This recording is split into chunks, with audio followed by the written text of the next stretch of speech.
Aujourd'hui on se retrouve dans cette petite vidéo pour à nouveau une présentation de produits. Je suis un peu dans ma période de présentation, j'ai fait pas mal d'achats ces derniers temps. Je vous ai pas fait de haul mais je vous fais des petites présentations régulièrement depuis quelques temps. Des petits produits que j'ai achetés, que j'ai dégotés dans mon petit magasin. Et donc aujourd'hui, alors on reste dans la paillette, hein, parce que la dernière fois je vous ai présenté les petites encres acryliques liquides de chez Liquitex qui étaient 3 encres métallisées. Aujourd'hui j'ai de nouveau 3 produits métallisés. En fait je me suis aperçue après coup que c'était exactement quasiment les mêmes couleurs, mais c'est pas du tout le même genre de produit. Donc je vais vous faire la présentation et je vais tester en direct avec vous puisque je n'ai pour l'instant pas encore testé. J'ai tout juste enlevé le plastique là il y a 30 secondes autour de mes petites bouteilles et je vous montre ça tout de suite. Il s'agit de petites encres, de petits sprays plutôt, de peinture. Donc les voici. Alors effectivement comme la dernière fois j'ai 3 couleurs métallisées, un doré, un argenté et un cuivré. Donc c'est la marque Dye ou oui non c'est la marque Dye DIY et Izink, si on veut le dire à l'anglaise on dira Izink. Je ne sais pas du tout, je ne connaissais pas cette marque. Alors Dye Izink ça doit être le nom plutôt de la série puisque la marque en réalité c'est Aladdin et donc ce sont des produits français. Je vais vous mettre les liens dans la barre d'infos mais sur Amazon j'ai beaucoup peiné à en trouver. Donc voilà, je vais vous mettre ce que j'ai trouvé. Moi dans le magasin où je les ai trouvés il y avait ces 3 couleurs nacrées. Je crois qu'il y en avait d'autres nacrées et il y avait aussi énormément d'encre de couleurs classiques, c'est-à-dire pas nacrées. Il y avait vraiment tout ce que vous vouliez, des sprays mais de toutes les couleurs. C'est vraiment j'avais jamais vu ça et j'ai trouvé ça super. En ce moment il y a beaucoup d'engouement pour les peintures en spray, mais pour ma part ni Lidl ni Action parce que avec toutes les vidéos que j'ai vues ça me donne pas trop envie. Ça semble être encore un peu approximatif au niveau de la qualité, surtout du spray. Donc voilà, j'ai pas pour l'instant acheté ce genre de choses. Mais là, je suis tombée dessus et dans un magasin de Beaux-Arts, je me suis dit, là, pour le coup, je sais pourquoi je vais dépenser cet argent. Et donc j'ai décidé de tester, surtout que je suis un peu aussi dans ma période, comme je vous le disais déjà la dernière fois, de paillettes et de nacré. Donc voilà, alors ça se présente donc sous la forme d'un petit flacon. Tout simplement, c'est quand même assez gros, hein. Il y en a, je sais pas où est la contenance, là 80 millilitres. Franchement il y a de quoi faire. Il y a de quoi faire. Alors c'est assez rigolo parce que, alors là du coup je les ai posés, vous allez pas voir, mais si, on voit un petit peu là. Quand on ne le secoue pas, on a vraiment tout le pigment qui est au fond et tout le reste c'est le diluant. Et donc c'est assez rigolo à voir. Et bien sûr ne surtout pas pour le coup oublier de secouer avant d'utiliser la couleur parce que sinon évidemment toutes les paillettes vont rester au fond. Donc je vous disais donc que ces petits flacons ont une contenance, voilà la couleur complètement révélée maintenant, une contenance de 80 millilitres et je les ai payés 5 € à peu près l'unité. C'est pas donné mais je pense que c'est une très très bonne qualité, enfin on va voir ça ensemble. Mais au niveau des couleurs, voilà, on est très bien. Alors ça va vous rappeler complètement, je pense, les couleurs de la dernière fois. Alors cette fois-ci, on est à la lumière naturelle, donc on voit les reflets autrement. Mais globalement, c'est les mêmes couleurs. J'ai encore les Liquitex sous la main, donc je vais vous les montrer. Avant, je vais vraiment vous montrer les couleurs de celle-ci, puisque c'est l'objet de la vidéo d'aujourd'hui. Donc voilà, alors là c'est pas vraiment un argenté, c'est plutôt un blanc nacré celui-ci, voilà, oui. Il devait y avoir un argenté mais j'ai choisi de prendre le blanc nacré pour faire vraiment des petits effets nacrés comme font un peu les copines, notamment Stéphie en ce moment, c'est toi qui m'a donné envie de trouver de l'aquarelle. J'ai vu dans mon magasin les petites Pearl Colors, mais j'ai pas encore sauté le pas, j'attendais de voir, j'hésitais entre tout ce que tu nous as présenté la dernière fois, je savais pas trop. Donc pour changer et en attendant j'ai pris ça. Voilà la dernière, donc un peu cuivrée, un peu vieux rose, voilà. Et alors oui, c'est vrai qu'on voit mieux les couleurs avec le fond des bouteilles. Voilà les reflets, c'est vraiment superbe. Et donc pour vous comparer avec les Liquitex qui sont encore devant moi, les dorés, les voici. Donc c'est quasiment la même chose. Je dirais que le spray est un tout petit peu plus intense Et l'autre, celui-ci un petit peu plus jaune et celui-ci un petit peu plus doré. C'est pas du tout la même marque, hein. Je vous les montre juste à titre indicatif pour que vous puissiez voilà, comparer les couleurs. Là, on a vraiment plus cuivré, là, on a plus rosé. Et c'est vraiment, ça sera vraiment pas la même utilisation, hein. Et puis là, voilà le blanc et l'argenté. Voilà. Pour cette petite parenthèse, peut-être que du coup, je dis surtout ça pour peut-être les personnes qui veulent pas avoir des produits qui font peut-être un peu double emploi au niveau des couleurs. Voilà, si vous achetez l'un des, peut-être que les deux ne vous satisferont pas ensemble si vous avez vraiment eu l'idée de faire une même utilisation. Après, voilà, vraiment, je pense que ça s'utilisera vraiment pas pareil. Ça, on est plus sur du travail de fond et l'autre sur du travail de détail. C'est pour ça que je vous présente les deux et c'est pour ça que j'ai acheté les deux. Et finalement, j'ai acheté les deux dans les mêmes teintes parce que ils ne seront pas du tout voués à la même utilisation et je voulais pouvoir faire des fonds avec des couleurs métallisées de ces teintes-là et à la fois des détails. Donc c'est pour ça que finalement, j'ai pris les deux produits. Après, peut-être qu'on peut aussi trouver un compromis en utilisant les fameuses petites palettes d'aquarelle nacrée de style Pearl Colors comme nous présentait Stéphie la dernière fois pour faire à la fois sur des touches de fond et des touches de précision. Voilà, moi j'ai trouvé ces deux choses-là qui sont bien différentes. Donc je vous les présente comme ça parce que pour l'instant j'en avais jamais entendu parler et ça m'a beaucoup intriguée dans le magasin, donc voilà. Alors, trêve de bavardage, on va tout de suite tester ça. Alors, je vais vous expliquer comment j'ai prévu de tester. J'ai préparé une petite feuille d'imprimante classique. Alors bon, on ne fera pas du tout attention au fait que ça gondole parce que le papier est de très faible grammage, hein, c'est du 80. Donc j'ai mis du gesso sur la partie gauche et j'ai laissé la partie droite intacte. On va pouvoir voir comment se comportent nos petits sprays sur le gesso et sans le gesso. Normalement, on ne devrait pas avoir de surprise, ça devrait se comporter différemment puisqu'on commence à avoir un peu l'habitude. Alors après, je sais pas, hein, vraiment, on va tester complètement le produit. Et puis j'ai prévu aussi une feuille noire parce que comme ce sont des teintes nacrées, j'ai envie de voir si elles ressortent bien sur les fonds noirs et quel effet ça donne. Est-ce que ça fait des pâtés? Est-ce que ça fait quelque chose de beaucoup plus diffus? Voilà, donc c'est ce qu'on va tester ensemble. Alors j'ai protégé ma table parce que je me doute que ça va projeter un peu. Et puis voilà quoi, on va y aller, c'est parti. On va commencer à tester la couleur dorée, donc qui s'appelle or tout simplement. Je vous ai pas donné les noms tout à l'heure, celui-ci c'est cuivre et le dernier c'est nacré, tout seul. Voilà, pour les noms, parce que c'est vrai que des fois il y a des petites nuances. Donc je l'amorce en le secouant. Et puis on y va. Alors je pense que comme je les ai jamais utilisés encore, il va falloir que j'appuie plusieurs fois. Ah, c'est parti. Ça m'a l'air pas mal du tout. Je vais laisser sécher. Donc côté gesso, on va faire le côté sans gesso. Voilà. Alors ça mouille énormément le papier, donc c'est pour ça que pour l'instant, on voit plutôt des taches qu'autre chose. On va laisser sécher et on va passer aux deux autres couleurs. Et puis ensuite, on fera un bilan. Alors, je pense tout de suite, autant vous dire que tout de suite, celui-ci, il est à réserver pour les utilisations sur fond déjà fait. Donc, je pense sur des fonds déjà coloriés, voire sur les fonds noirs, parce que là, je vais le tester parce que sinon, on va pas avoir été au bout du test. Mais honnêtement, c'est un peu ridicule de tester ça, puisque il ne va être absolument incolore, je pense. Voilà. Bon. On le fait pour la beauté du geste. Mais voilà. Bon, alors l'avantage déjà, ce que je peux vous dire en ayant spray au moins 6-7 fois, c'est que au-delà de ma feuille, vraiment sur le contour là, sur mon support qui protège ma table, je n'ai absolument aucune éclaboussure.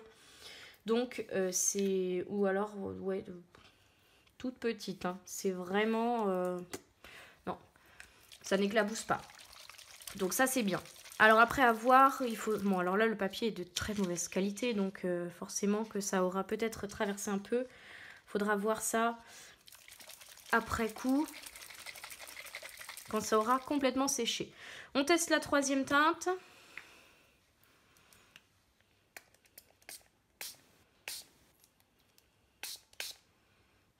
Ah, c'est assez sympa, ça fait très très rosé. Hop, voilà, j'ai mis sur mon... Sur le côté sans gesso. Donc voilà, pour l'instant, on va pas faire un bilan puisque c'est complètement liquide. On va passer tout de suite à la feuille noire. Et puis, je pense qu'après, je laisserai en suspens et que je vous reprendrai une fois que ce sera sec. On va quand même appliquer sur la feuille noire tout de suite. Alors, le doré.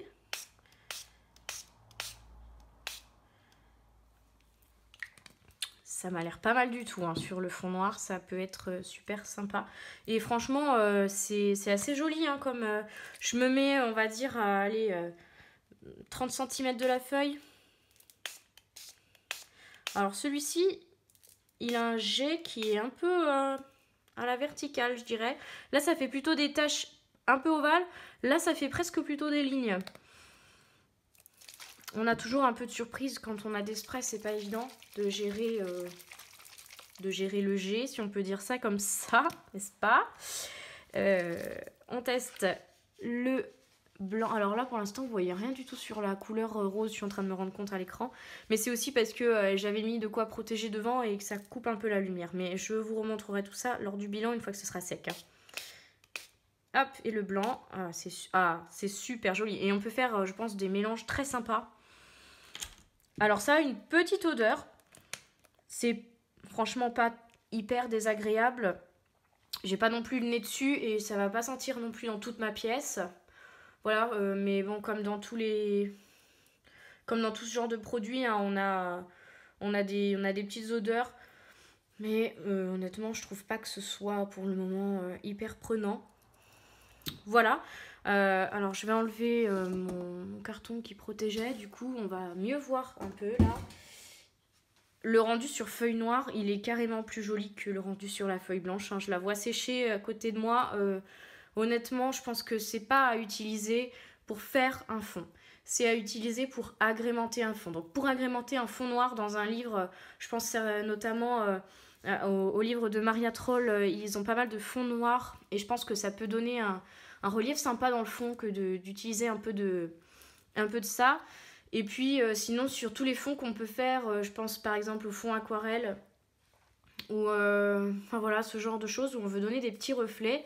On peut sprayer quelques petites pichetées comme ça de ce produit là et je pense que ça donne tout de suite un relief sympa. Donc voilà, je vais arrêter de parler. Ah si, il y avait une chose, mais bon, vous le savez puisque on commence à... Enfin, surtout toutes les copines qui ont fait des vidéos sur les brochos dernièrement, elles vous en ont parlé. On utilise, si on veut utiliser les sprays ou le brochot pour protéger le colo, on utilise du drawing gum. Alors la dernière fois j'en ai trouvé, je vais vous le montrer, il est juste sur le côté. J'ai pris un petit flacon de la marque Campus. Et donc je ne l'ai pas encore testé, mais je pense qu'il est de très bonne qualité.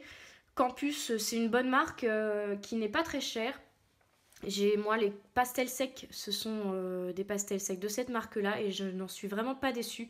Je les ai pas payés très cher et ils sont de très bonne facture. Et je pense que pour le drawing gum, ça va être la même chose. Donc voilà, n'hésitez pas et n'oubliez pas surtout, avant d'utiliser ce genre de choses, de protéger votre coloriage avec ça. Ça s'enlèvera très très bien et ce sera beaucoup plus facile de faire ça plutôt que de... découper un calque, mettre par-dessus votre colo pour le protéger, etc. Alors ça risque de passer en dessous d'abord et puis en plus c'est très très long à faire. Donc autant masquer avec ça. Alors par contre bien sûr c'est à utiliser sur colo non fait. Donc pensez à faire le fond avant si vous voulez utiliser ça. Sinon vous serez obligé de masquer en utilisant plus ou moins la méthode du calque et vous y passerez un peu plus de temps. Voilà, donc je parle. Est-ce que ça sèche pendant ce temps-là? Je ne sais pas. Par contre, je peux commencer à vous montrer le relief. J'allais dire non, pas le relief. Les reflets qu'on a là, ils sont vraiment splendides. Alors au final, le cuivré se voit assez peu. Peut-être que c'est parce que je n'en avais pas mis assez. Ou parce que sinon c'est parce qu'il est vraiment très léger. Effectivement, bon, il n'est pas aussi intense que le cuivré que je vous ai montré dans les Liquitex. C'est presque un vieux rose. pailleté. Oula, c'est presque un vieux rose pailleté. Mais par contre, au niveau du doré et de l'argenté, enfin du blanc nacré, c'est vraiment superbe. Alors là, on voit que c'est pas sec du tout au niveau de ce que je viens de rajouter. Hein. Mais les deux autres, ça commence à sécher. Si je passe mon doigt, j'en ai presque plus. Bon, il y en a un petit peu encore, donc il faut encore attendre. Mais honnêtement, je pense que c'est quand même assez rapide. Je vais couper la vidéo et je vous retrouve quand c'est vraiment sec pour qu'on puisse faire un petit bilan. Alors on se retrouve après un petit temps de séchage, donc voici le rendu sur la feuille noire. C'est toujours aussi joli que tout à l'heure. Enfin voilà, ça a bien séché et comme vous pouvez le voir, les reflets sont vraiment superbes. Donc dans le... Comment dire, si je devais faire un classement de couvrance, le doré arriverait en premier, hein, je crois qu'on est tous d'accord là-dessus, on le voit très très bien, même quand il y a assez peu de lumière finalement. Le argenté arrive en second et le cuivré en dernier parce qu'il est vraiment beaucoup plus léger. Donc c'est vraiment pour donner une intensité une intensité assez faible. Voilà, quelque chose qu'on veut être très très subtil et très très discret, ça peut être vraiment sympa. Alors au niveau de ma feuille, elle est épaisse, je dirais comme les feuilles qu'on peut avoir dans certains livres de colo. C'est pas du 240, mais c'est quand même une bonne épaisseur. Donc mis à part le fait qu'elle a gondolé un peu, évidemment j'avais pas préparé, il n'y a pas de gesso, il n'y a rien, mais bon sur du noir on n'en met pas. Donc elle a un tout petit peu gondolé, mais vous pouvez voir qu'on n'a absolument aucun pigment qui a traversé. Donc c'est un point assez intéressant. Voilà, j'ai quand même nettoyé parce que ça avait projeté un peu, plus on va loin évidemment et plus ça projette. Donc c'est vrai que quand je me suis après mise un petit peu plus loin pour avoir un rendu un peu plus fondu sur mon blanc nacré, ça avait explosé un peu. Donc pensez vraiment quand même à bien protéger votre plan de travail. Alors au niveau du rendu sur la feuille blanche, le rendu, enfin voilà, sur la feuille blanche je trouve que ça n'a pas d'intérêt majeur.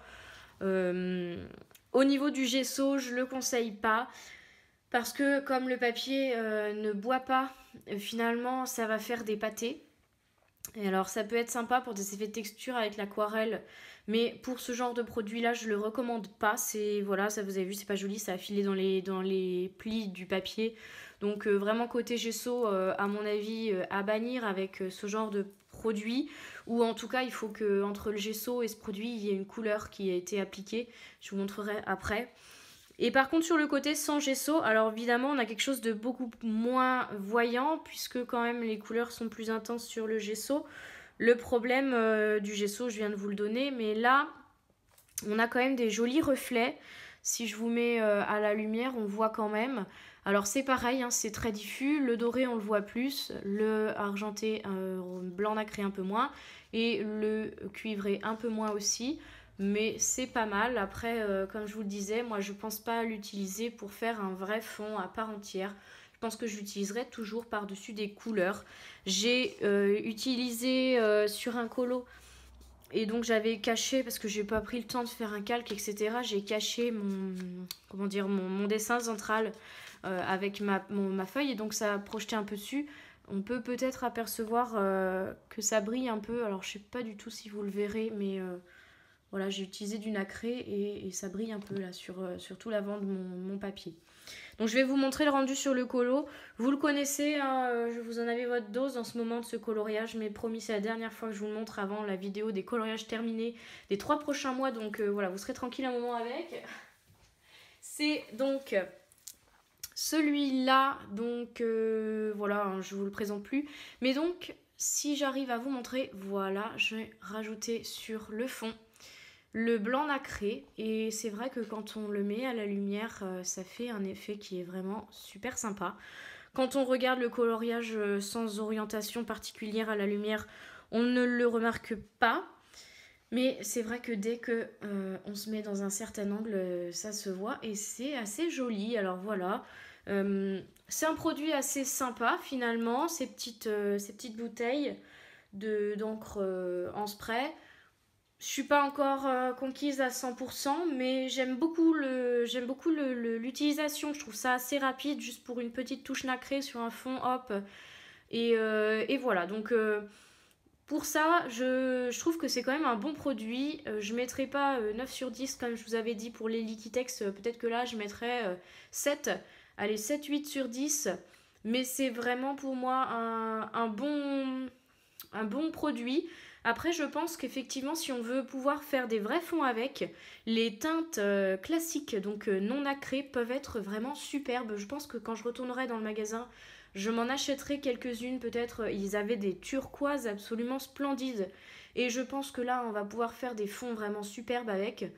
Donc voilà, pour le côté nacré en superposition d'un fond, c'est top. En utilisation seule, ça ne l'est pas, mais on s'y attendait. C'est quand même du nacré, c'est comme la peinture nacrée, ça s'utilise pas tout seul. Et c'est vrai que j'ai pas testé les couleurs classiques, mais je pense vraiment que ça peut être un très très bon compromis pour faire des fonds. Voilà. Donc peut-être que vous en réentendrez parler sur ma chaîne. En tout cas pour l'instant, bon, je vais peut-être continuer de chercher du nacré pour d'autres utilisations, mais pour l'instant ça me convient très bien. J'espère que ça vous aura plu, que je vous aurai fait peut-être découvrir des choses qui vous donneront envie. Et puis si vous les avez et que vous les utilisez d'une autre façon, n'hésitez pas à m'en faire part parce que peut-être que je n'ai pas compris toutes les utilisations qu'on pouvait en faire. Voilà, moi je vous retrouve très très rapidement pour la prochaine vidéo et en attendant, comme d'habitude, restez connectés. Salut!